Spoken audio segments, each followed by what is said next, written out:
Je vous remercie, Madame la doyenne, m'avoir invité à faire cette conférence. Elle s'intitule Gaza, Israël et nous. La question que je veux aborder, c'est quelle attitude devrions-nous avoir face à ce conflit? Je souligne nous, c'est-à-dire les gens qui ne sont ni israéliens ni palestiniens et qui se demandent qu'est-ce qu'il faut dire ou qu'est-ce qu'il faut faire pour agir de façon juste ou pour se prononcer de façon juste face à ce conflit. S'il y a des Israéliens dans la salle ou des Palestiniens dans la salle, ça me fera plaisir de dialoguer avec eux, mais ce n'est pas à eux que je m'adresse. Ce n'est pas à eux que je veux faire la leçon, je veux expliquer qu'est-ce qu'ils devraient faire. C'est à nous qui sommes extérieurs à ce conflit et qui avons un gouvernement, le gouvernement canadien, qui est extérieur à ce conflit lui aussi. Et c'est le gouvernement canadien qui m'a donné l'envie, le besoin de faire cette conférence parce que j'ai été choqué cet été par les prises de position qui ont été celles du gouvernement canadien. Ce gouvernement, il parle en mon nom, il parle en notre nom et ça me fait du bien de pouvoir dire en public que je ne suis pas d'accord avec lui et pourquoi je ne suis pas d'accord. N'applaudissez pas, ça perd du temps. Donc, les prises de position du Canada sur le conflit israélo-palestinien ont aujourd'hui très peu d'influence sur le conflit. Ça n'a pas toujours été vrai, mais aujourd'hui, cette influence est très faible. Le seul gouvernement dans le monde, en dehors du gouvernement israélien lui-même, bien sûr, qui a une influence sur le conflit, c'est le gouvernement des États-Unis. Et les États-Unis, dans le passé, par exemple, en 1957 ou en 1975, ont su exercer assez efficacement leur influence sur le gouvernement israélien pour avoir des progrès dans le conflit. Et ce qui est remarquable du gouvernement américain d'aujourd'hui, bon, Clinton a essayé un peu d'avoir une influence, il a complètement échoué, et ses successeurs ont complètement renoncé à exercer une influence sur ce conflit. Ils en ont les moyens matériels, ils n'en ont pas les moyens politiques ou ils n'en ont pas la volonté politique. Et l'influence du Canada, bien sûr, est encore plus minuscule. Ce n'est pas une raison pour l'exercer dans la mauvaise direction. Même si notre influence est très faible, ça serait bien, je trouve, que la toute petite influence qu'on peut avoir, on l'exerce dans la bonne direction et non pas, comme l'a fait le gouvernement canadien cet été, pour encourager les tendances les plus contestables du gouvernement israélien actuel, tendances qui sont contestées, y compris par des Israéliens en Israël. On n'a pas eu des déclarations pro-israéliennes du gouvernement canadien cet été, on a eu des déclarations pro-Likoud, ce qui n'est pas forcément synonyme. Et il y a une autre raison, je crois, pour laquelle les prises de position du gouvernement canadien sont extrêmement regrettables. C'est à cause de l'effet qu'elles peuvent avoir sur tous ceux parmi nous qui, parce qu'ils sont des Canadiens d'origine arabe ou des Canadiens d'origine palestinienne, peuvent être blessés ou choqués, beaucoup plus que je ne le suis moi-même, par les déclarations de leur gouvernement sur un conflit qui, bien sûr, les touche de très près. Et j'ajouterai une chose, c'est que ce qui est vrai de beaucoup de Canadiens d'origine arabe est vrai aussi d'un certain nombre de Canadiens juifs.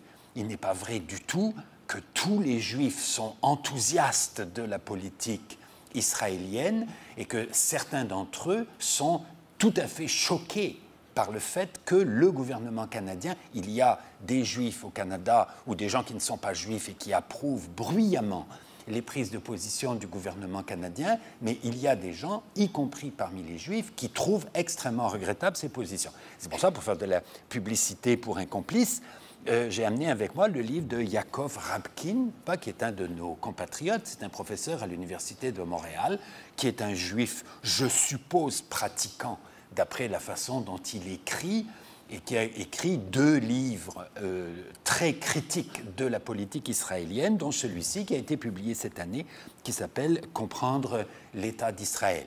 Ceux d'entre vous qui pensent que les Juifs sont automatiquement pro-israéliens, je vous conseille vivement de lire ce livre. Vous vous rendrez compte que ce n'est pas vrai du tout.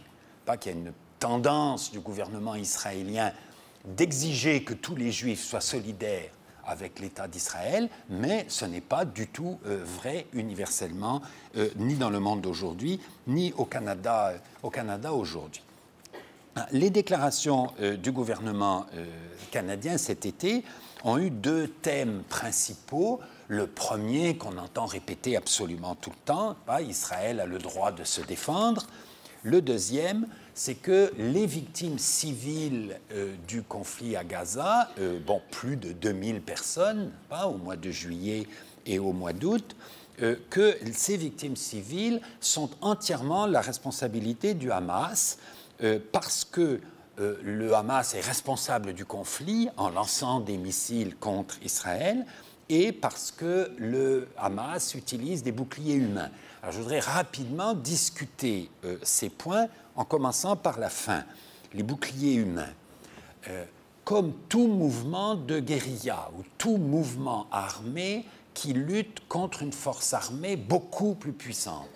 Quand on lutte contre des gens qui ont des avions, qui ont des tanks et qu'on n'a soi-même pas d'avions, pas de tanks, etc., on se disperse dans la population civile. C'est ce qu'ont fait les Algériens contre les Français, les Vietnamiens contre les Américains, la Haganah juive en Palestine contre les Anglais entre 1945 et 1947, quand la guérilla était juive en Palestine contre l'occupant britannique. Et donc, évidemment, la lutte de guérilla met en danger la population civile. Sur le territoire de Gaza, qui, je vous le rappelle, a à peu près la superficie de l'île de Montréal, avec une population de plus d'1,5 million de personnes. D'ailleurs, c'est un peu moins que la population de l'île de Montréal, mais pas beaucoup moins. Ce n'est pas tellement facile de se mettre à des endroits où il n'y a pas de population civile. Et donc, évidemment, la population civile est vulnérable aux opérations militaires. Et c'est effectivement la responsabilité du Hamas, mais c'est aussi la responsabilité des autorités israéliennes. Et les autorités israéliennes, et elles l'ont déjà fait en 2009-2010, utilisent systématiquement cette expression bouclier humain pour expliquer toutes les victimes civiles de leurs opérations. Alors, je raconte juste une anecdote cet été, que je trouve très typique. Un obus tombe dans une école qui appartient à l'ONU.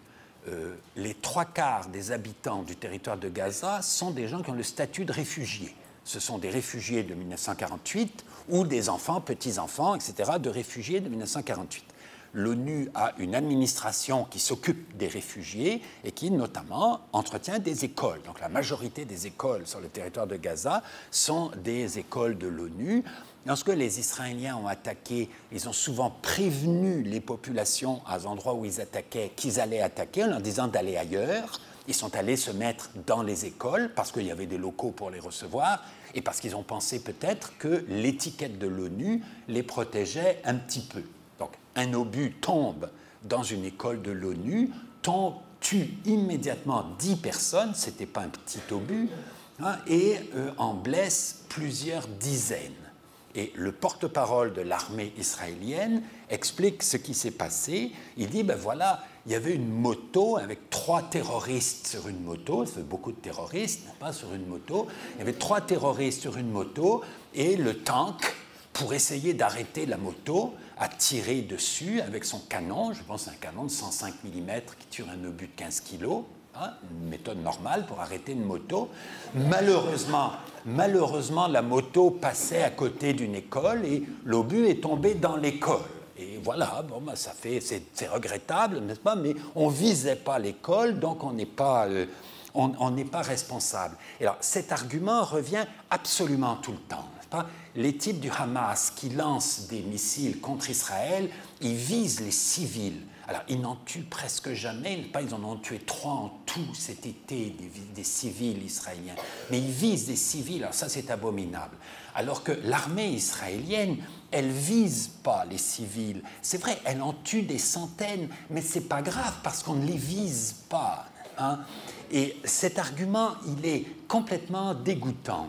Il faut rappeler l'argument qui a été fait par Madame Arbour. Vous savez qui est Madame Arbour, c'est une ancienne juge de la Cour suprême du Canada qui était en 2006 haut commissaire des Nations Unies pour les droits humains et qui a eu une polémique concernant l'intervention israélienne au Liban en 2006 et où elle a rappelé quelque chose de tout à fait élémentaire. C'est que la responsabilité morale ou pénale de militaires ou de décideurs politiques face à des victimes civiles dans un conflit ne résulte pas de l'intention de viser les civils. Ça résulte du caractère prévisible des victimes civiles. Si votre opération, c'est certain qu'elle va faire des victimes civiles, vous êtes responsable des conséquences, peu importe qui vous visez.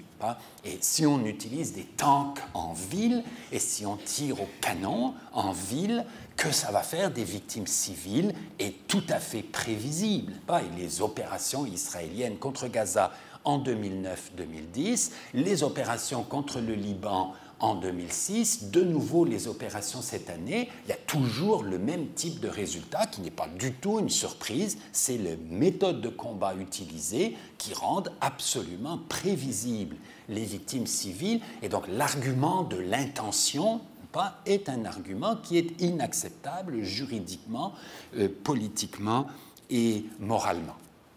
L'autre argument, c'est de dire, c'est le Hamas qui est responsable des victimes civiles parce que c'est le Hamas qui est responsable du conflit en lançant des missiles contre Israël.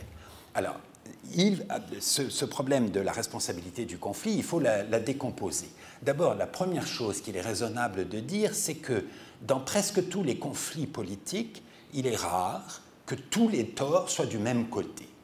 La plupart des conflits politiques sont des conflits à tort partagé. Et donc, il ne suffit pas de démontrer qu'une des parties a tort pour en déduire que l'autre a raison. Il peut y avoir très bien des torts des deux côtés. Et bien évidemment, je vais argumenter contre la politique israélienne parce que le gouvernement canadien s'est fait le défenseur complètement sans nuance de la politique israélienne cet été, mais bien évidemment, si j'avais un gouvernement qui avait fait l'apologie du Hamas, je serais en train de critiquer la politique du Hamas devant vous. Évidemment, la politique du Hamas est critiquable, mais il ne suffit pas de critiquer la politique du Hamas pour en déduire que la politique israélienne est automatiquement juste. Et dans l'épisode de cet été, il y a une des manœuvres que l'on fait tout le temps, c'est qui a commencé. On choisit le moment où ça a commencé. Le conflit israélo-palestinien, il commence au début du XXe siècle avec le début de l'immigration sioniste en Palestine. Donc, vous avez le choix du moment où vous choisissez de commencer l'histoire pour désigner les responsables. Les tirs du Hamas cet été contre Israël étaient une riposte à l'arrestation de plusieurs centaines de membres du Hamas en Cisjordanie, décidée par le gouvernement israélien en utilisant comme raison ou comme prétexte, plutôt comme prétexte, je peux expliquer pourquoi, l'assassinat de 3 jeunes Israéliens à côté de Hébron, qui a servi de déclencheur à l'arrestation, une opération de tentative d'élimination du Hamas en Cisjordanie, ce qui a déclenché les tirs de missiles, ce qui a déclenché l'attaque israélienne contre Gaza. Donc on peut toujours polémiquer sur ce terrain et il faut toujours répéter que, évidemment, le facteur le plus important dans la poursuite du conflit aujourd'hui à Gaza et en Cisjordanie, c'est la poursuite de l'occupation. et que bien évidemment Gaza est toujours sous un régime d'occupation. En 2005, les populations civiles israéliennes ont été retirées de Gaza. Et c'était une très bonne décision. C'était un petit pas dans la bonne direction. Petit, mais dans la bonne direction. Mais Gaza continue à être assiégé, l'accès à Gaza continue à être surveillé, les importations continuent à être limitées, les ressources fiscales sont versées ou non par l'État israélien aux administrations locales selon les différentes évolutions du conflit. Les avions israéliens, les hélicoptères ou les drones survolent Gaza comme ils veulent et tirent de temps en temps pour tuer des gens à Gaza, etc. C'est pas vrai que Gaza n'est plus un territoire occupé. Gaza est évidemment encore un territoire occupé. Pas l'argument, vous voyez, on ne peut pas évacuer les territoires parce que quand on les évacue, ils les utilisent pour nous tirer dessus. Il n'y a pas eu de fin de l'occupation à Gaza et il n'y a pas non plus, bien sûr, de fin de l'occupation en Cisjordanie. Et donc, ce facteur de l'occupation et du développement des colonies israéliennes, il faut bien faire attention parce qu'il y a perpétuellement des gens qui disent ça n'est pas la cause du conflit parce que le conflit était commencé avant 1967 et avant qu'il y ait une occupation de ces territoires et avant qu'il y ait des colonies. Et beaucoup de gens croient que pour mettre fin à un conflit, il faut identifier les causes profondes du conflit et il faut agir sur les causes profondes du conflit. Et je pense que c'est une erreur complète, parce que les causes profondes d'un conflit, c'est très difficile à trouver. Et souvent, les causes profondes d'un conflit, c'est des choses sur lesquelles on ne peut pas agir.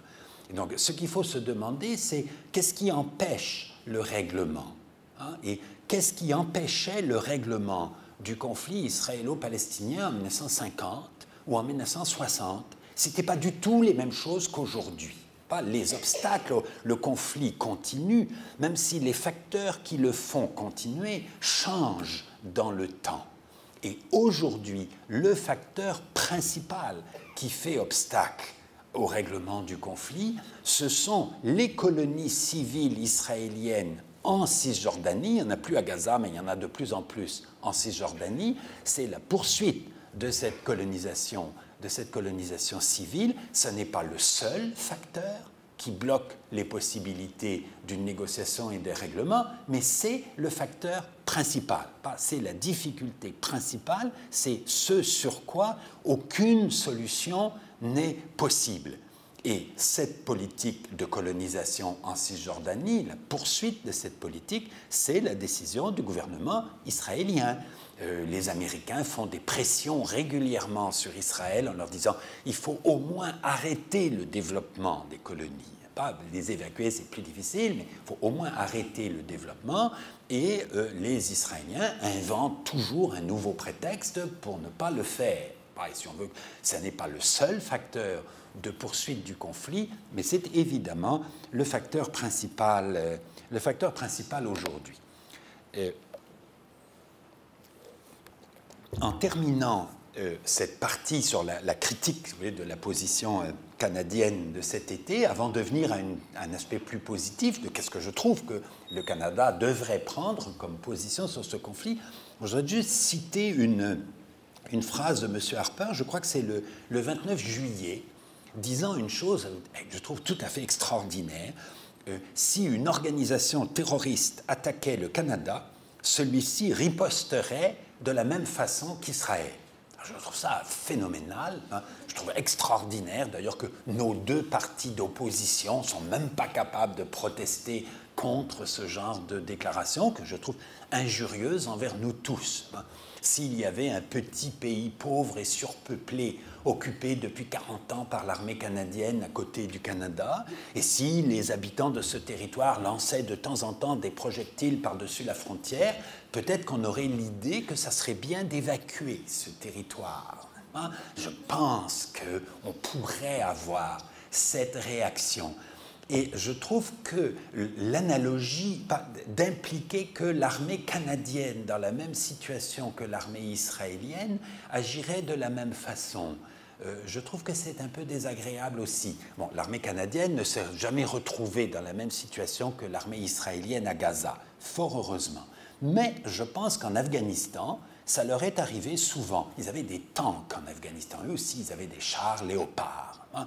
Et les chars léopards posaient un problème d'ailleurs parce que quand les rues étaient étroites, ils avaient tendance à démolir les maisons en passant dans les villes. Et puis il fallait indemniser les gens dont on avait démoli les maisons. C'était embêtant, les chars canadiens en Afghanistan. Mais je ne crois pas qu'il soit jamais arrivé qu'un char canadien tire au canon en pleine ville, même parce qu'il y aurait eu des talibans à cet endroit-là, sur une moto ou non, n'est-ce pas, et que ça ait fait plusieurs dizaines de victimes. Je ne crois pas que ça soit jamais arrivé. Je ne crois pas que l'armée canadienne, dans les conditions de l'Afghanistan qui étaient très difficiles aussi, se soit comportée de la même façon. Ce qui est vrai, c'est que l'armée canadienne peut-être, l'armée israélienne a peut-être des soldats qui sont très très convenables. D'ailleurs, il y a des soldats israéliens qui protestent contre les méthodes utilisées. Il y en a eu après les opérations à Gaza en 2009-2010. Il y a tout le temps des gens dans l'armée israélienne qui protestent contre la façon dont on les fait agir. Mais ce qui est vrai aussi, c'est que les décideurs politiques et les états-majors décident délibérément de les faire intervenir à certains endroits avec un matériel qui n'est pas du tout adapté, qui est adapté à une vraie bataille sur un vrai champ de bataille, et pas du tout à des opérations contre des gens qui n'ont pas d'armement lourd dans un contexte urbain avec des populations civiles extrêmement nombreuses.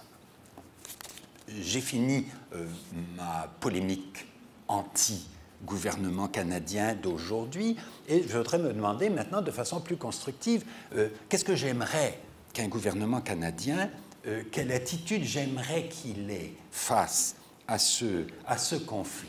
Et il me semble qu'ils devraient bien sûr se demander toujours, quand ils font une déclaration, quel effet ça va avoir sur le conflit et éventuellement, comme je le disais tout à l'heure, sur ceux au Canada qui se sentent concernés par ce conflit. Dans le conflit israélo-palestinien, de très loin, l'acteur le plus puissant, c'est le gouvernement israélien. C'est le gouvernement israélien qui a le plus de pouvoir de décision dans cette affaire, qui a le plus de moyens de décision. La possibilité ou non que le conflit se règle ne dépend pas seulement du gouvernement israélien, mais ça dépend d'abord d'eux, parce que c'est eux les plus puissants, parce que c'est eux qui ont les moyens d'influence les plus grands. Ensuite, je pense que lorsque M. Harper dénonce le Hamas s'en fout, pas que ça n'a aucune importance sur le Hamas, alors que peut-être que ce que dit le Canada peut avoir une toute petite influence sur le gouvernement israélien ou une toute petite influence sur les autres gouvernements occidentaux qui sont aussi lâches que nous. Le gouvernement français, cet été, a des déclarations aussi scandaleuses que le gouvernement canadien. Je suis canadien, donc c'est le gouvernement canadien que je critique. Je ne suis plus français. Et si tous les alliés des États-Unis tenaient un discours un peu plus courageux, peut-être que ça influencerait un peu la politique américaine, qui est la seule, les États-Unis, qui sont les seuls qui ont de vrais moyens d'action pour influencer la politique israélienne. Et donc, je pense que les données dont il faudrait partir, c'est l'idée que dans la population israélienne, il y a à peu près 3 positions sur le conflit. Je simplifie, bien sûr. Il y a beaucoup d'Israéliens qui pensent que la poursuite de l'occupation des territoires palestiniens est une menace très très grave pour Israël même et qu'il faut y mettre fin le plus vite possible. Ils sont malheureusement de moins en moins nombreux, mais ils sont encore une minorité importante de la population israélienne. À l'autre extrême, il y a ceux qui pensent qu'il faut garder tous les territoires pour des raisons multiples, parce que c'est Dieu qui l'a donné aux Juifs, parce que c'est absolument indispensable pour la sécurité du pays à l'avenir, etc. Il peut y avoir différentes motivations, mais il y a une partie de la population israélienne qui sont persuadés qu'il faut garder tous les territoires qui sont contrôlés aujourd'hui par l'armée israélienne et qu'à un moment ou à un autre, on va arriver à se débarrasser des Palestiniens. On va leur rendre la vie suffisamment désagréable pour qu'ils s'en aillent. Et éventuellement, on va même les aider à s'en aller. Il y a ceux qui disent on pourrait les indemniser pour qu'ils s'en aillent, ça serait bien. Ça s'appelle le transfert dans le débat politique israélien, et c'est quelque chose qui est discuté ouvertement depuis au moins le début des années 90, où ça a attiré mon attention. Ça fait plus de 20 ans qu'il y a dans le gouvernement israélien des ministres qui disent ça ouvertement. Netanyahou ne le dit pas ouvertement, je crois que c'est ce qu'il pense, parce qu'il agit d'une façon qui est cohérente avec le fait que ce soit ça qu'il pense. Il a au moins 2 ministres dans son gouvernement, Lieberman et Bennett, qui le disent ouvertement. Pas que le but, c'est l'annexion définitive des territoires. Ça prendra le temps que ça prendra pour qu'on arrive à se débarrasser des Palestiniens. Et que donc, la poursuite du conflit, rendre la vie impossible aux habitants de Gaza, contrôler les gens sur les routes quand ils se rendent d'un point à un autre en Cisjordanie, en désorganisant complètement la vie sociale en Cisjordanie, etc. Toutes ces choses-là, c'est fonctionnel, si le but, c'est que les Palestiniens finissent par s'en aller. Et ça prendra le temps qu'il faudra pour aboutir à ce résultat. Et puis il y a un troisième groupe d'Israéliens qui est peut-être le groupe le plus nombreux. C'est ceux qui se sont laissés mettre dans la tête que l'occupation, ça serait bien qu'elle prenne fin, mais elle est nécessaire pour protéger Israël contre la menace des voisins. Et donc, il faut poursuivre l'occupation tant que les voisins nous seront hostiles. Alors, cette erreur-là, elle n'est pas spécifique aux Israéliens. Elle a été faite dans beaucoup d'autres conflits. Dans mes études sur les guerres civiles, j'ai rencontré ça souvent. Et dans les guerres de décolonisation, ça joue un rôle aussi. L'erreur de raisonnement qui est de se dire on est obligé de les occuper parce qu'ils nous détestent. Alors qu'évidemment, la raison principale pour laquelle ils les détestent, c'est qu'ils sont occupés. Et que pour que l'hostilité des Palestiniens finisse envers Israël, il faudra que l'occupation prenne fin. L'hostilité ne peut pas prendre fin avant l'occupation. Et je voudrais souligner le fait que c'est une des données très difficiles du conflit. Je pense qu'il faut répéter tout le temps au gouvernement israélien qu'il faut mettre fin au développement des colonies, qu'il faudra évacuer la majorité des colonies et qu'il faut mettre fin à l'occupation militaire des territoires palestiniens. Il faut leur dire ça tout le temps. Mais il faut savoir aussi que ce n'est pas une décision facile à prendre pour les autorités israéliennes. Parce qu'une des constantes de ce genre de conflit, c'est que c'est au moment où on approche d'un règlement que la violence devient la plus intense. Parce qu'il y a toujours dans les deux camps des gens qui ont des visions maximalistes du conflit. Alors, dans le conflit israélo-palestinien, c'est très facile de les identifier. Il y a cette proportion importante d'Israéliens qui pensent qu'il faut garder tous les territoires et donc qui n'accepteront pas un règlement qui entraînerait l'évacuation d'une partie des territoires et qui essaierait de le saboter. On a vu ça entre 1993 et 1995. En 1993, il y a eu les accords d'Oslo, dont on a pu croire que c'était vraiment un pas important vers un règlement. Et en 1995, il y a eu l'assassinat de Rabin, le Premier ministre israélien, pour contribuer à faire échouer. Ce n'est pas le seul facteur qui a fait échouer les accords d'Oslo, mais c'est un des facteurs importants. Donc, s'il y a de nouveau des progrès en faveur de la paix, évidemment, il va y avoir des gens qui vont vouloir le saboter.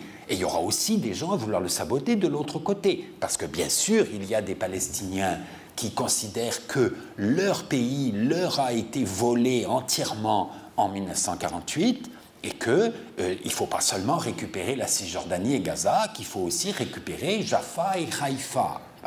Je ne condamne pas ces positions-là.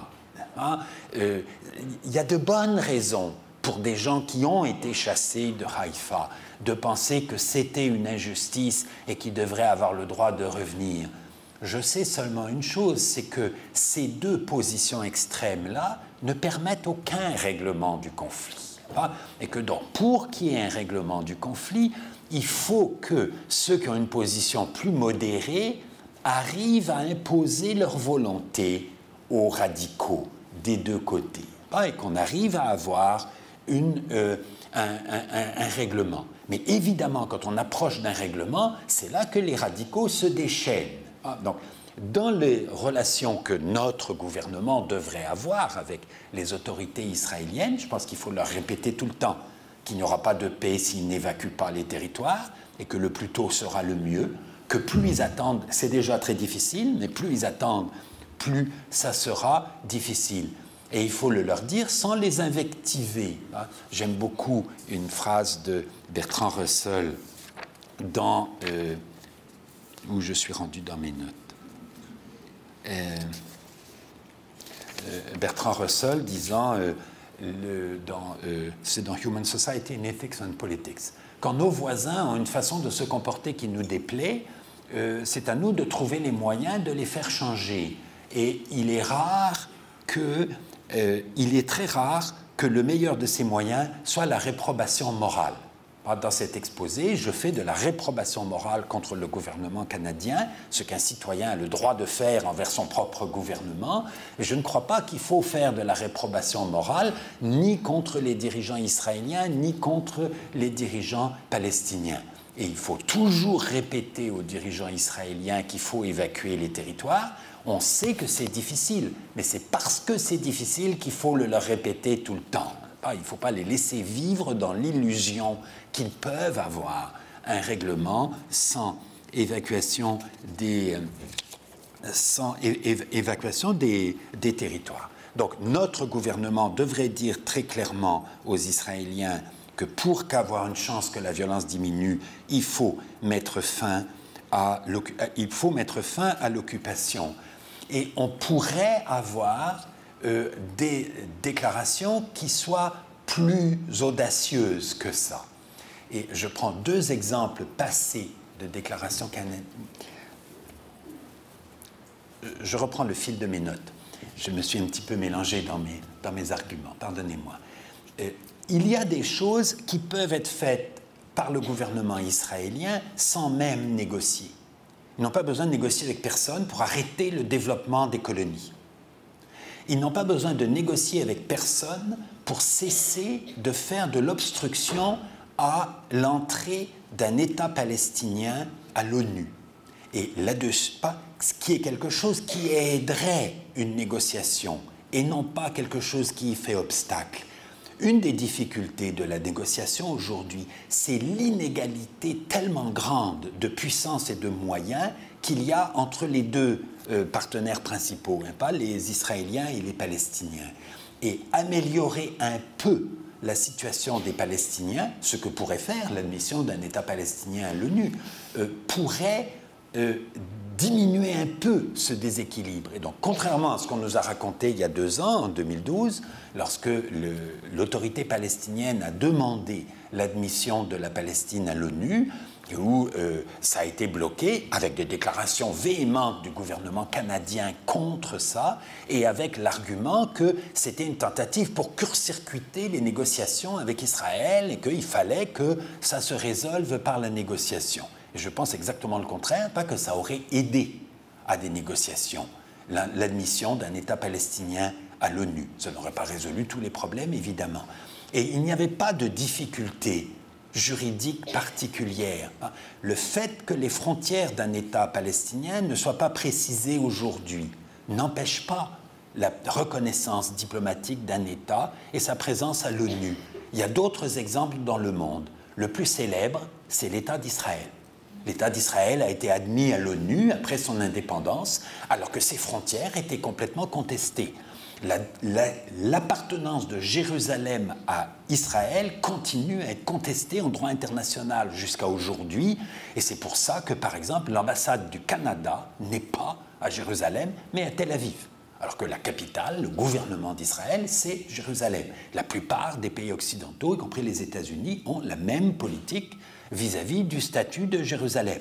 Et ça ne date pas de 1967, ça date de 1948, la contestation du statut de Jérusalem. Israël a été un État reconnu internationalement, alors que ses frontières étaient indéterminées. Il n'y avait pas de frontières officielles reconnues de l'État d'Israël. Et aujourd'hui, certaines des frontières d'Israël continuent à ne pas être reconnu. On peut très bien reconnaître un État palestinien, même si les frontières ne sont pas reconnues.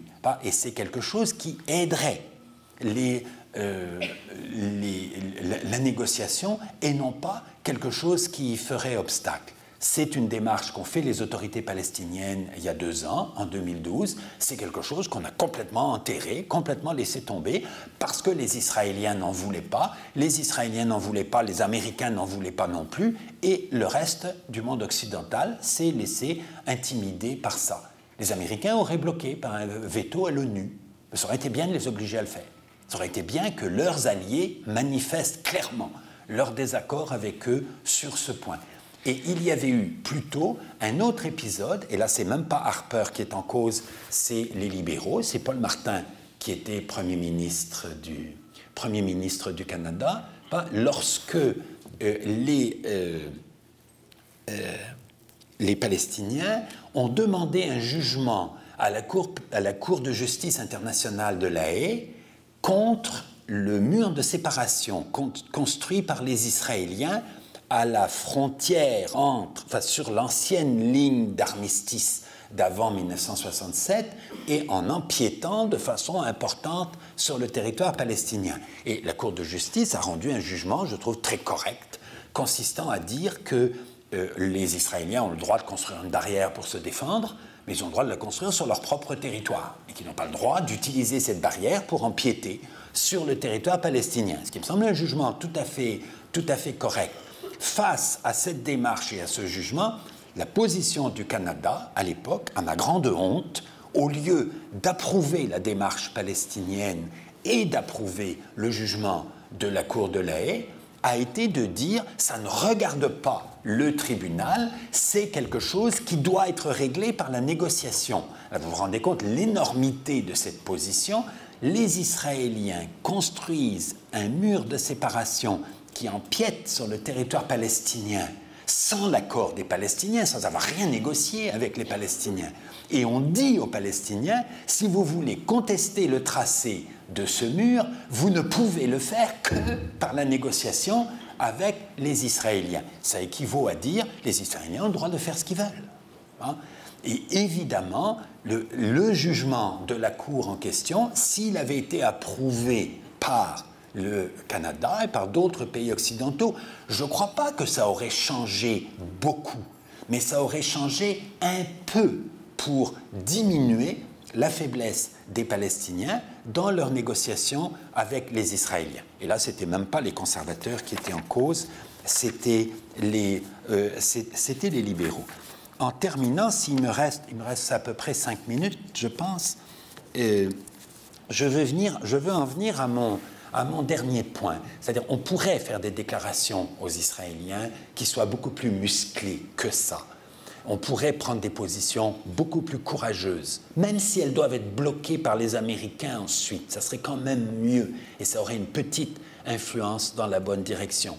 Cet été, Mahmoud Abbas a demandé qu'une force armée internationale soit envoyée à Gaza pour protéger la population de Gaza. Vous avez entendu parler de ça? Vous vous souvenez de ça? Ça a été complètement enterré. Plus personne n'écoute ce malheureux président palestinien. Alors que, en 1956-57, le Canada a joué un rôle pour créer une force internationale qui est intervenue dans le Sinaï pour aider les Français et les Britanniques à se retirer d'un guêpier dans lequel ils n'auraient pas dû se mettre, pour aider le retrait des forces israéliennes du Sinaï, et une force internationale qui restait là pendant 10 ans. Ça aurait été mieux qu'elle reste plus longtemps, mais 10 ans, c'est déjà pas mal, d'avoir stabilisé le conflit entre Israël et l'Égypte. En 1982, quand les Israéliens ont envahi le Liban, il y a eu une force internationale qui a été envoyée à Beyrouth. Ce n'était pas des casques bleus de l'ONU, c'était une force américano-franco-italienne pour protéger la population de Beyrouth. Ça a été fait aussi au Kosovo, ça a été fait aussi à Timor. Il y a d'autres exemples dans d'autres régions du monde. Pourquoi l'idée de former une force internationale pour protéger Gaza? Pourquoi personne n'a repris cette idée-là cet été? Évidemment, les Israéliens n'auraient pas voulu. Évidemment, pour que les Israéliens l'acceptent, il aurait fallu que les Américains acceptent. Évidemment, les Américains auraient très probablement mis leur veto à l'ONU. Pourquoi on ne les a pas obligés à mettre leur veto ou à se rendre compte que peut-être ce n'était pas une mauvaise idée de stabiliser la situation à Gaza avec une intervention étrangère. Et la dernière chose que je veux aborder, parce qu'elle est risquée, mais je veux vraiment prendre ce risque. Je crois qu'une politique de sanctions contre Israël, on est très loin d'avoir un gouvernement canadien prêt à faire ça, évidemment, mais que c'est le genre de choses qui devrait être débattues sérieusement dans notre société à cause du précédent sud-africain. La discussion là-dessus est très risquée parce que si on emploie le mot apartheid et Israël dans la même phrase, on est immédiatement accusé d'être antisémite.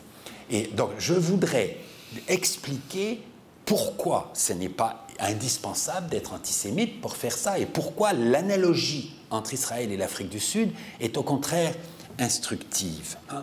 Parler d'apartheid dans le cas d'Israël est exagéré si on parle de la situation des Palestiniens qui sont citoyens israéliens. Vous savez qu'il y a entre le 5e et le quart des citoyens d'Israël qui sont des gens qui n'ont pas été chassés en 1948, qui sont restés là, et leurs enfants, ils sont aujourd'hui plus d'1,5 million, je pense, de citoyens israéliens, donc ils ne sont pas juifs.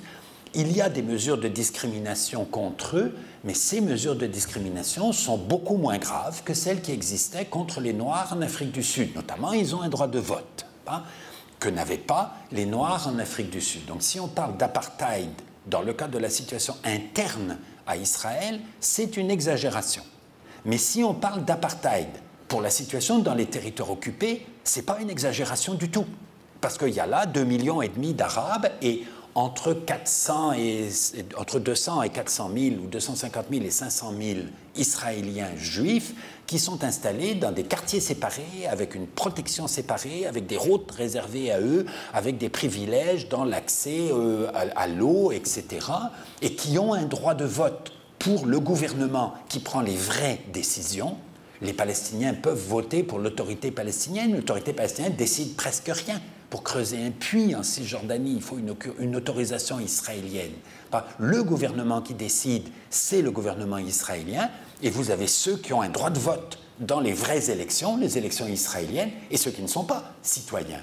Et la discrimination qui existe entre ces deux catégories de population en Cisjordanie, ce n'est pas du tout une exagération de dire que c'est un apartheid. On pourrait même dire qu'il y a des Sud-Africains qui disent que c'est pire que l'apartheid. C'est une situation qui est encore plus difficile. Donc je crois qu'on a le droit d'utiliser ce mot à condition de l'utiliser de façon raisonnable. Et il faut bien comprendre que les sanctions contre l'Afrique du Sud ont été utiles. D'abord, elles n'ont pas été faites par des gens qui étaient racistes anti-blancs. Tous les gens qui avaient fait des sanctions contre l'Afrique du Sud, quand les Blancs et les Noirs se sont réconciliés, on a tous chanté les louanges de Mandela, bien sûr, on a chanté aussi les louanges de Klerk, et on était bien contents. C'était pas par méchanceté envers les Blancs sud-africains qu'on faisait des sanctions contre l'Afrique du Sud. Et ces sanctions ont été efficaces parce que l'Afrique du Sud était une démocratie pour les Blancs. Elle ne l'était pas, bien sûr, pour l'ensemble de la population, mais elle l'était pour les Blancs. Et les sanctions permettaient aux Blancs d'Afrique du Sud, qui étaient critiques envers le régime de ségrégation, ou qui voulaient le faire changer, ça leur donnait un argument très fort dans leur débat avec les autres Blancs en Afrique du Sud. On a aidé au changement de régime en Afrique du Sud par la politique de sanctions. Et dans le cas d'Israël aujourd'hui, il y a une politique ouvertement injuste, avec beaucoup d'Israéliens qui essaient de s'y opposer et qui sont de plus en plus faibles. Le monde extérieur refuse de jouer le même rôle, de dire clairement, ouvertement, pourquoi la politique israélienne est scandaleuse, pourquoi elle conduit probablement ce pays à une catastrophe à un moment ou à un autre, Et que on nous répète tout le temps, Israël est la seule démocratie au Moyen-Orient. Il y avait une nouvelle journaliste de Radio-Canada débarquée toute neuve à Jérusalem il y a à peu près un an, qui se promenait sur toutes les postes de radio en disant la seule démocratie du Moyen-Orient, la seule démocratie du Moyen-Orient. J'ai envie de lui dire, écoutez, il y a au moins au Moyen-Orient 2 autres pays qui sont des démocraties imparfaites, mais pas plus imparfaites qu'Israël, c'est le Liban et la Turquie. Peut-être vous pourriez savoir ça. Et le fait qu'Israël soit une démocratie n'oblige pas à être d'accord avec la politique israélienne dans tous les domaines. On n'était pas obligé d'approuver la politique américaine au Vietnam sous prétexte que les États-Unis étaient une démocratie, ou la politique française en Algérie avant 1962 sous prétexte que la France était une démocratie. C'est un argument ridicule. Alors que le fait qu'Israël soit une démocratie pour les Juifs, et ça l'est vraiment, il y a un vrai vote, il y a une vraie liberté d'opinion, il y a un vrai débat, etc. C'est pour cette raison que des sanctions contre Israël qui seraient ciblées intelligemment, expliquées intelligemment, pourraient exercer une influence très très réelle sur la politique israélienne, pas instantanément, ça prendrait du temps évidemment, mais je dirais même dans l'intérêt de la solidarité envers ceux des Israéliens qui sont critiques envers leur gouvernement ou qui sont catastrophés par leur gouvernement, ça serait très correct envers eux que nous ayons cette attitude-là. Je sais qu'on est très loin d'avoir un gouvernement qui pourrait avoir ce genre d'attitude. Bon, j'ai critiqué beaucoup le gouvernement conservateur. J'avoue que l'absence presque complète de critique des libéraux et du NPD face aux déclarations du gouvernement conservateur cet été, j'ai trouvé ça particulièrement navrant aussi. Je vous remercie de votre attention. Je recevrai avec plaisir vos questions ou vos objections.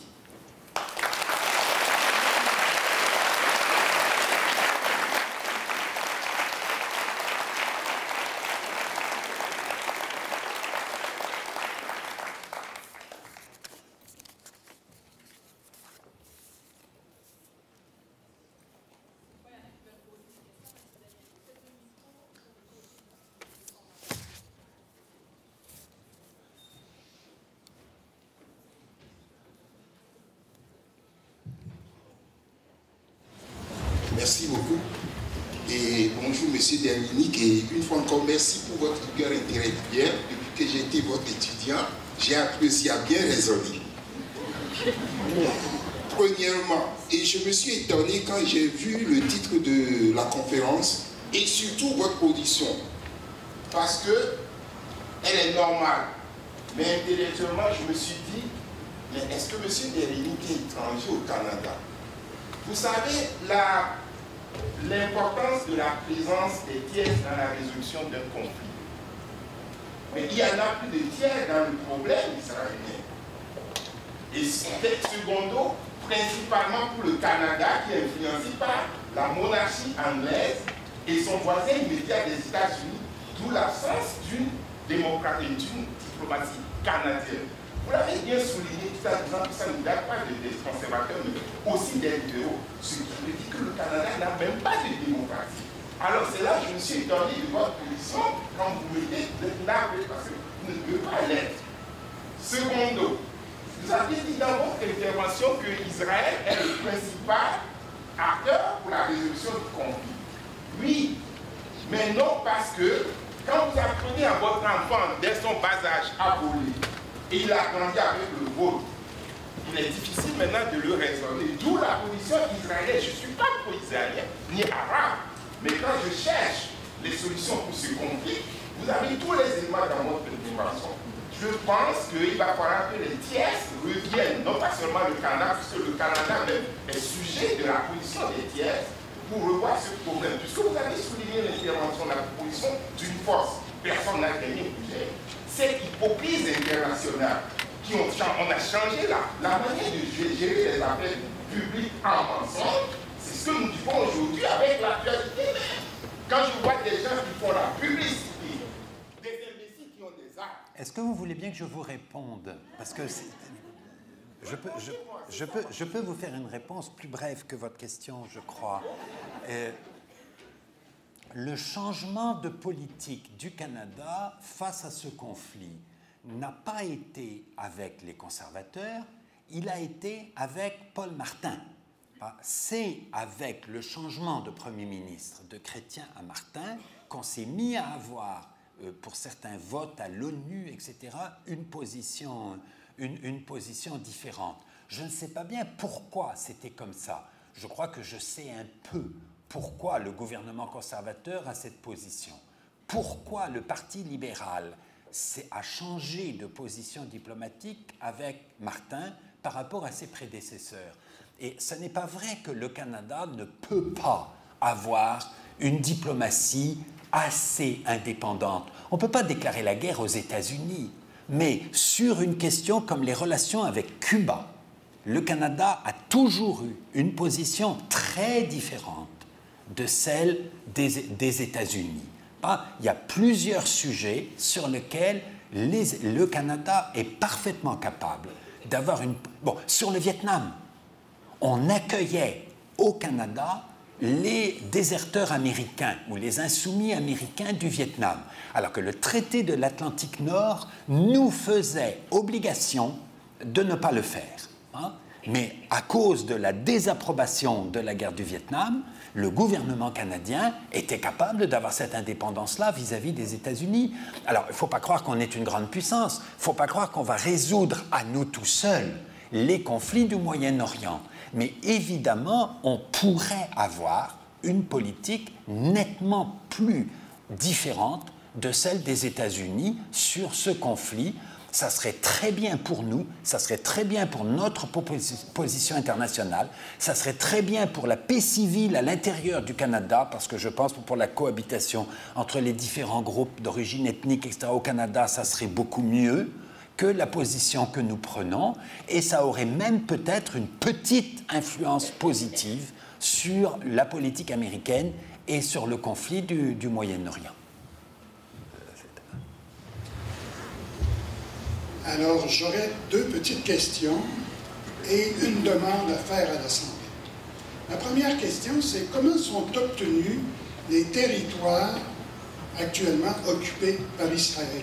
Est-ce que c'est par achat de territoire, par bulldozage de territoire?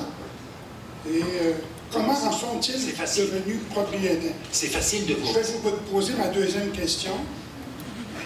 Comment se fait-il que les États-Unis et le Canada soient des alliés inconditionnels d'Israël? D'où ça vient, ça? La réponse est la première. Troisième, si vous me permettez, parce que je sais que je n'aurai pas l'occasion de revenir au micro, c'est une demande à faire à l'Assemblée. Vous avez parlé d'apartheid tout à l'heure. Je me souviens, quand il y avait des mouvements contre l'apartheid, j'étais à ce moment-là propriétaire de quelques actions de la compagnie d'aluminium Alcan. Et on a eu comme actionnaire, il y a eu un groupe d'actionnaires qui ont décidé de boycotter Alcan parce qu'ils investissaient en Afrique du Sud et du côté du gouvernement avec l'apartheid. Les sanctions économiques au niveau d'un pays, c'est extraordinaire, mais au niveau individuel. Et nous sommes tous capables de boycotter absolument tous les produits en provenance directement ou indirectement d'Israël. Votre troisième point n'était pas une question. Je répondrai aux deux premières questions. Non, les territoires occupés de Cisjordanie et de Gaza ont été occupés par l'armée israélienne en 1967 dans une guerre contre l'Égypte et contre la Jordanie. Et en 1967, cette occupation n'était pas scandaleuse. Il y avait une vraie menace militaire contre Israël de la part de l'Égypte, et dans le cas de la Jordanie, c'est la Jordanie qui est entrée en guerre contre Israël le matin du 5 juin 1967. Les Israéliens pouvaient plaider validement à l'époque que ces territoires, ils avaient été obligés de les occuper pour mettre fin à une menace militaire contre eux et qu'ils les évacueraient quand cette menace militaire aurait pris fin. C'est ce qui s'est passé dans le cas du Sinaï. Le Sinaï a été évacué entièrement après la guerre de 73, les accords de désengagement 74-75, le traité de paix de 79, etc. L'Égypte a récupéré ces territoires et l'Égypte ne représente plus du tout une menace militaire contre Israël. La Jordanie non plus. La Jordanie a un traité de paix avec Israël depuis 1994. Et quelque part entre 1975 et 1985, on peut discuter interminablement de quand la nature de l'occupation a changé, quand l'occupation de ces territoires a complètement cessé d'avoir des justifications de sécurité militaire pour avoir une explication qui est la volonté expansionniste de certains mouvements en Israël qui veulent utiliser cette occupation militaire pour la transformer en annexion définitive et l'incapacité des autres en Israël de s'opposer à eux, qui est une histoire compliquée. Alors, est-ce que c'est à partir de 1975 que l'occupation des territoires n'a plus de justification, ou à partir de 80, à partir de 85, on peut en discuter interminablement. Ce qui est sûr, c'est qu'aujourd'hui, depuis au moins 20 ans, l'occupation des territoires par Israël a cessé d'avoir une justification pour la sécurité du pays et est devenue, au contraire, la principale menace pour la sécurité du pays. S'il y a un risque de destruction de l'État d'Israël à l'avenir, ce qui est improbable mais pas complètement impossible, ça sera une destruction qui viendra d'une situation de guerre civile entre Israéliens et Palestiniens et de guerre civile entre Israéliens à propos de la politique qu'il faut avoir envers les Palestiniens. Le danger principal pour l'existence d'Israël aujourd'hui, c'est la poursuite de l'occupation. Et l'occupation n'a plus du tout de justification par la sécurité militaire. Mais c'est vrai qu'en 70, en 73, les Israéliens pouvaient plaider que c'est seulement pour des raisons de sécurité militaire qu'ils les ont occupés en 67 pour faire face à une vraie menace. C'est une des raisons de la difficulté de la diplomatie internationale. Parce qu'à partir de quand aurait-on dû cesser une politique de tolérance ou d'approbation de l'occupation israélienne pour la dénoncer complètement ouvertement? Le virage politique ne s'est pas fait clairement, il s'est fait progressivement. C'est difficile de changer de politique dans ce contexte-là. C'est une partie de la réponse sur pourquoi le soutien américain. Le soutien américain, c'est un petit peu par l'inertie. Le soutien américain à Israël en 1967, 68, 70 était probablement assez justifié. Le soutien américain à Israël aujourd'hui, il l'est beaucoup moins. Le problème, c'est que les habitudes ont été prises et il était difficile de changer. Et aussi le fait qu'il y a un lobby, non pas juif, mais pro-israélien, extrêmement puissant aux États-Unis. Ça a été étudié de façon très détaillée et très convaincante par Mearsheimer et Waltz. Je ne sais pas si je les prononce convenablement, en anglais, The Israeli Lobby and American Foreign Policy. Je pense bien que c'est traduit en français, mais moi je l'ai en anglais, qui démontrent cela et qui font très attention à dire qu'il y a des juifs dans le lobby pro-israélien, mais il y a beaucoup de gens qui ne sont pas juifs et il y a beaucoup de juifs qui s'y opposent. C'est pas du... Alors, ils ont bien sûr été accusés d'être antisémites, comme tous les gens qui critiquent la politique israélienne, à un moment ou à un autre, finissent par être accusés d'être antisémites. Évidemment, il n'y a rien d'antisémite dans ce livre. Donc, l'explication du soutien américain à Israël aujourd'hui est principalement dans la politique intérieure américaine, plus que dans les intérêts américains au Moyen-Orient. Je crois que c'est une idée fausse de croire qu'Israël est l'instrument des États-Unis pour dominer le Moyen-Orient. Ce n'est presque jamais vrai. C'est très rare que la politique israélienne rende vraiment service aux Américains. Il y a des cas, mais ils sont exceptionnels. Israël est plutôt un handicap pour la politique américaine au Moyen-Orient, ce qui est la théorie de ces deux universitaires-là dont j'essayais de prononcer le nom à l'instant. À vous. Professeur de la clinique, merci beaucoup. Mon nom est Éric Sullivan, je suis directeur adjoint à la clinique de droit international pénal et militaire. Contrairement à mon prédécesseur, j'ai eu la chance de vous avoir comme professeur. néanmoins, pour faire un jeu de mots avec votre allocution aujourd'hui, votre conférence nous conquit, je pense, à chaque fois et nous occupe nos pensées pour un bon moment par la suite. Ma question pose le débat de la paix et de la justice. On va éventuellement poser le débat de la paix et de la justice dans le conflit entre la Palestine et Israël. Vous savez certainement qu'il y a une nouvelle commission d'enquête indépendante des Nations Unies qui a été nommée cet été, qui est présidée par le professeur William Chabas, un Canadien, qui enseigne les Middlesex. Il était ici à l'Université Laval il y a 2 semaines pour faire une conférence. Il s'est retenu forcément pour ne pas parler de la situation en Gaza.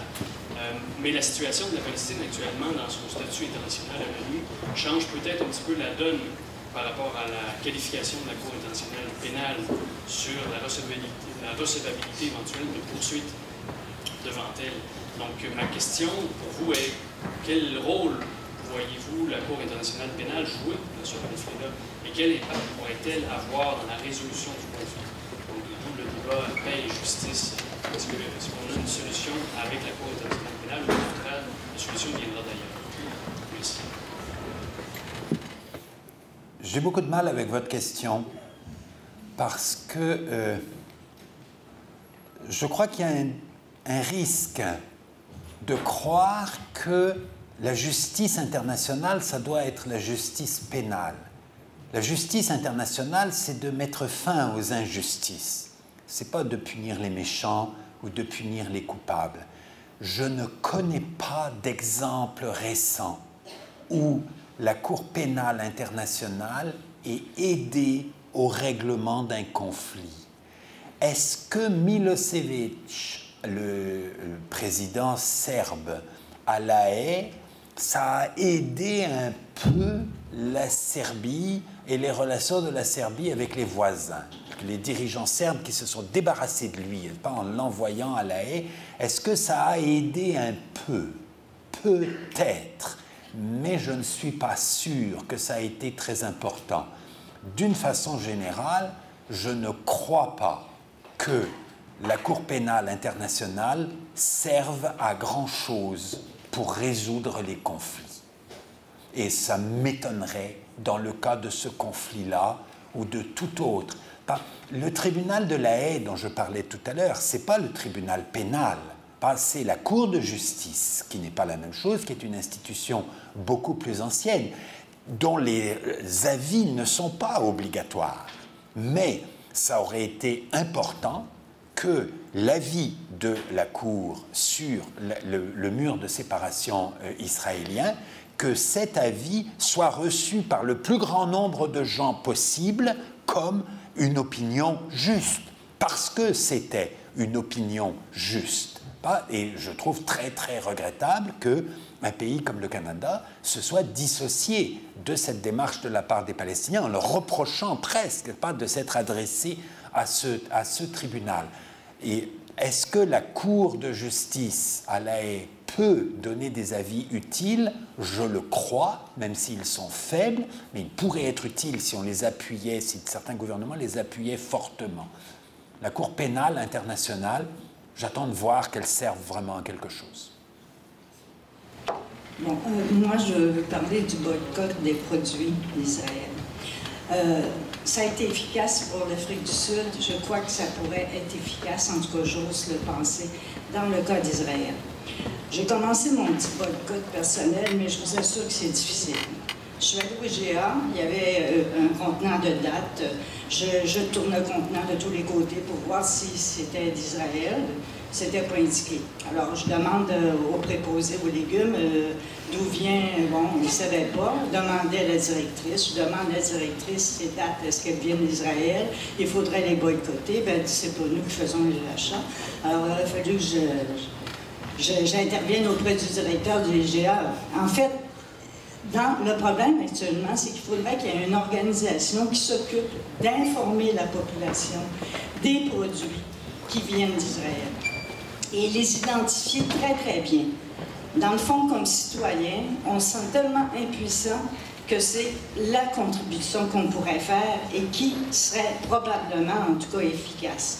Alors, je ne sais pas qui pourrait commencer ça, quelle organisation, mais il faut le faire. Il faut connaître les produits qui sont d'Israël et, en fait, après ça, les boycotter.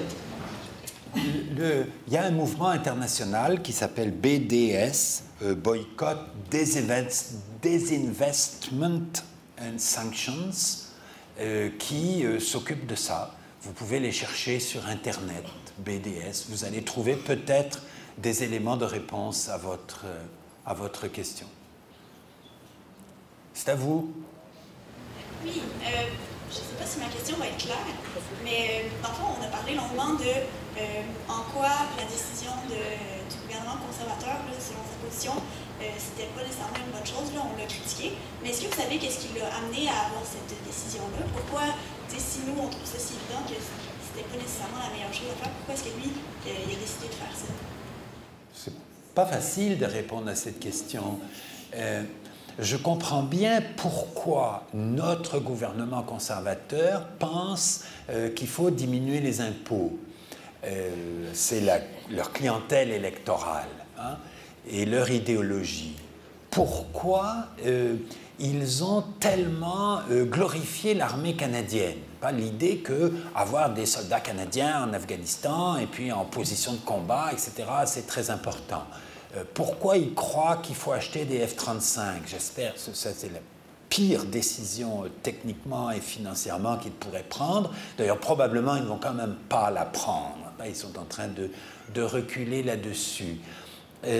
Pourquoi? Il me semble qu'il y a une parenté idéologique entre l'idée qu'il faut déréglementer les armes à feu, qu'il faut diminuer les impôts, qu'il faut diminuer les services publics, qu'il faut augmenter les peines pour les criminels et qu'il faut soutenir les Israéliens parce que c'est ceux qui cognent pour de bonnes raisons. Il y a une espèce de cohérence comme ça. Il y a aussi le mimétisme des États-Unis de Bush et le mimétisme du Parti républicain aux États-Unis et des années 80, où vraiment le soutien verbal des dirigeants américains à Israël devient beaucoup plus radical qu'avant. Donc, c'est des explications passablement irrationnelles. Il y a peut-être une autre explication, je ne sais pas jusqu'à quel point elle tient la route. Je pense que pour les conservateurs, quand ils ont commencé à avoir cette position-là, ils ont pensé qu'elle était avantageuse pour eux parce qu'elle embêtait les libéraux. Parce que c'est les libéraux qui ont l'électorat juif et l'électorat arabe au Canada. Et que donc, c'est pour les libéraux que c'est difficile de prendre des positions sur ce sujet à cause de leur électorat. Et je pense que c'est pour ça qu'ils sont tellement lâches cet été. C'est pour ça qu'ils ne veulent pas dénoncer le gouvernement conservateur sur ce sujet. Parce que eux, ça les embête électoralement. Alors que l'électorat conservateur, à l'origine, était plus homogène et avait moins cette difficulté. Mais on nous dit aussi que Harper cherche beaucoup à gagner l'électorat ethnique, l'électorat des immigrants plus récents. Donc, c'est très mystérieux pour moi les raisons pour lesquelles un gouvernement canadien a éprouvé le besoin d'avoir une position tellement idéologique sur ce sujet. La même chose sur l'Iran. On a rompu les relations diplomatiques avec l'Iran. On est le seul pays occidental qui pense qu'il faut aller jusque-là. On a une agressivité verbale vis-à-vis de l'Iran. Vis-à-vis de l'Ukraine, on sait pourquoi. Le Canada est le pays occidental où il y a le plus de gens d'origine ukrainienne. Et donc là, il y a une politique démagogique de prendre une position anti-russe et pro-ukrainienne véhémente. Le calcul électoral, il est tout à fait évident. Pourquoi être tellement véhément dans la dénonciation de l'Iran, sauf si, de nouveau, c'est à cause de l'alliance israélienne.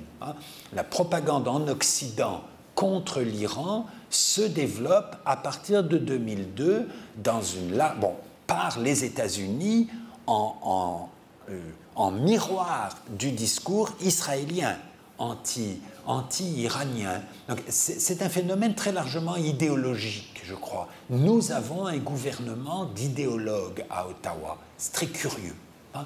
Des gens qui font une politique à cause d'idées simplistes et rigides, là, qu'ils ont dans leur tête et dont ils sont persuadés que c'est ça qui est moral. Hein? Harper et Baird nous répètent tout le temps, le Canada a enfin une politique étrangère morale. Hein? Parce qu'elle est affirmative, elle est simpliste, on dit voilà, on a nos principes et on affirme nos principes. Peut-être que c'est ce qu'ils pensent vraiment, et c'est grave qu'ils pensent ça, parce que c'est une façon absurde de raisonner sur la politique étrangère et ce qui peut être juste ailleurs dans le monde. Comme le temps file, ça va quand même très bien, on a encore beaucoup de questions. Je vais prendre une dernière question. Par contre, M. Derianic reste disponible après, si on peut venir discuter avec lui, il n'y a pas de problème, il va être disponible. Merci beaucoup. Oui, je me demandais, on parle beaucoup du gouvernement canadien qui ne fait pas grand-chose dans ce conflit-là, mais je me demandais, nous, en tant qu'individus ouverts d'esprit à ce conflit-là, qu'est-ce qu'on peut faire vraiment? Parce que, comme tout le monde a un peu dit, on se sent un peu inactif dans cette lutte, parce qu'on est loin, puis on ne comprend pas tous les enjeux. Puis je me demandais, des personnes comme vous qui comprenez bien la situation et tout, qu'est-ce qu'on peut faire comme individu dans ce conflit? Moi, je fais ce que je fais, j'essaie de parler. J'envoie des courriels à des politiciens que je connais un peu.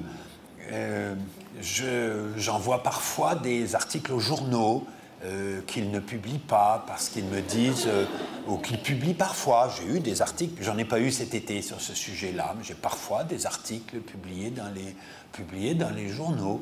Je ne suis pas militant politique, je n'ai pas le tempérament de militer politiquement. Il y a des gens qui savent faire ça, il y a des gens dont c'est le talent. Ça n'est pas mon talent. Mon talent, c'est d'écrire et de parler. Mon influence, elle est complètement minuscule. Elle est de dire ce que je pense sur ces sujets-là. Qu'est-ce que les citoyens... Bon, est-ce que je suis en train d'essayer d'influencer les élections canadiennes de l'année prochaine? Je ne sais pas. Si ça influence les élections canadiennes de l'année prochaine, j'en serais bien content. Mais voilà, la possibilité que nous avons pas de faire entendre nos protestations, je ne me souviens pas. Est-ce qu'il y a eu des manifestations à Québec cet été à propos de Gaza? Je ne crois pas. Il y en a eu? Bon. Pourquoi on ne me l'a pas dit? D'habitude, j'y vais quand on me prévient. Qu'est-ce que j'aurais dû faire pour le savoir? Comment ça a été annoncé? Je ne sais pas. Je me souviens d'avoir participé aux manifestations à Québec au moment de l'invasion du Liban en 2006 et au moment de l'attaque israélienne contre Gaza en 2009-2010. Là, je me souviens d'avoir participé à des manifestations. Je l'aurais fait cet été si on m'avait prévenu. Comment j'ai fait pour ne pas le savoir? Comment ça avait été annoncé? Je ne sais pas.